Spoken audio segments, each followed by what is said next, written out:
Top authors, current articles are on this channel. Bashar al-Assad has a Syria head like the world to see. At first the image didn't make much sense: tanks bunched together, red flags flying and a line of soldiers in Yemeni-style red berets. The scene was set in the shadows of bombed-out apartment buildings that, confusingly, didn't look much like Yemen. The scene was fake, a photo of the set of Home Operation, a film produced by Jackie Chan and inspired by a Chinese mission to evacuate Chinese and foreign nationals from Yemen in 2015. The apartment buildings were real, but not in Yemen. Filming started last month in Hajar, al-Aswad, a southern suburb of Damascus, Syria, that used to be home to thousands of people. In the photo, Hajar al-Aswad looks like an old ruin from an old conflict, repurposed as background for the heroics of Chinese film stars. But when the Syrian revolution began, in 2011, Hajar al-Aswad was an opposition stronghold. It was captured by the Islamic State around 2015 and then retaken in 2018 by forces loyal to President Bashar al-Assad. The bombardment almost completely leveled it. Now it is the longed-for neighborhood of the inhabitants who were forced to abandon it. Filming a Chinese blockbuster in an area destroyed by Mr. al-Assad is a cinematic looting that, we can assume, benefits the man who bombed it in the first place, who can film in the suburbs of Damascus without the permission of the regime. Mr. al-Assad would like to paint a picture of a post-conflict Syria and even hopes the world will buy it. The trouble is, it's not the real one. Rebels still hold much of the northwest of Syria, where many of the internally displaced live in camps, and the regime and Russia bomb the area regularly. The regime is also still battling an insurgency in Daraa, the southern city where the anti-government uprising began in 2011. Elsewhere in the country, life is far from normal. The UN estimates that over 300,000 civilians have been killed in Syria since 2011, around 1.5% of the population, and most likely an underestimate. Mr. al-Assad's scorched earth policy has driven millions from their homes. Most are internally displaced, but many have fled abroad. The country's infrastructure and economy are destroyed, and the price of basic foods is estimated to have risen by 800% since 2011. This is Syria in 2022, but you might be forgiven for thinking otherwise. Home Operation is just the latest iteration of the regime's campaign to get the world to see the country in a different light. As the setting for Ahmad Ghassian's 2019 film All This Victory, for example, about the 2006 Hezbollah-Israel war in Lebanon.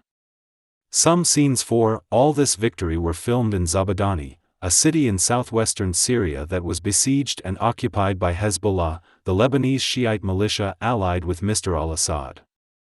The dark irony of depicting Hezbollah resisting Israeli aggression on these sites was apparently lost on some. The film scooped 3 awards, including Best Film, at Venice Critics Week, an offshoot of the Venice Film Festival. The regime's other attempts at image overhaul have been a little scrappier. It has relied on travel video bloggers, or vloggers, and influencers to portray a safe, sanitized Syria and to discuss the war in, at best, ambiguous terms. Consider the Japanese vlogger who visited Sayidnaya, a city north of Damascus, in 2019 and toured its famous monastery but failed to mention its famous prison, a regime facility that Amnesty International has called a human slaughterhouse and that is still in operation even now. In June, an anonymous defector and former gravedigger told U.S. senators that he received the bodies of victims of torture in Sayidnaya twice a week. Or the Irish vlogger who toured a food market in Aleppo and sampled bread and pastries, then walked through a vast demolished neighborhood to visit a soap factory. The footage that makes it to social media suggests that the influencers who are allowed to enter the country are those who reliably parrot what they are told by their assigned guides. Their videos may reach thousands of people, but Home Operation is a little different. It is evidence, maybe, that Mr. al-Assad's attempts to improve his image abroad are starting to bear real fruit. Home Operation is produced by SYX Pictures, a Chinese company in the United Arab Emirates. China's outgoing ambassador to Syria, Feng Biao, was photographed on the film set, near a red banner hanging from a Chinese tank that read "Love and Peace." China is one of the few countries that has maintained diplomatic ties with Syria, but the UAE has recently taken steps to normalize relations. Mr. al-Assad visited the Emirates in March, his first official visit to anywhere other than Russia and Iran since 2011, and met with its president, Sheikh Mohammed bin Zayed Al Nahyan. Ostensibly, the Western consensus is still that relations with Mr. al-Assad cannot be resumed. But some international bodies are welcoming his government back into the fold, and each accreditation seems more ludicrous than the last.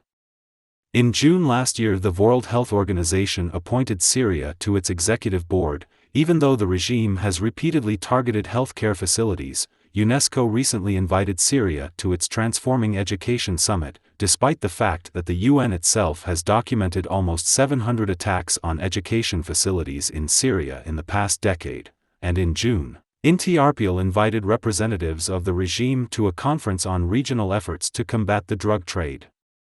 Syria has a thriving illegal drug industry, run by friends and relatives of the president. If the hope is that cultural or diplomatic re-engagement will make Mr. al-Assad's government change its behavior, there has been no evidence so far that that is the case. Only pressure could do that, but for now Syria is nowhere near the top of the West's list of priorities. Instead, it seems as though Mr. al-Assad is to be allowed to keep trying to make the world believe that the war in Syria is over and that his regime is its legitimate government. If he succeeds, the message to authoritarians elsewhere couldn't be clearer: the world might not forgive, but wait long enough, the world will forget.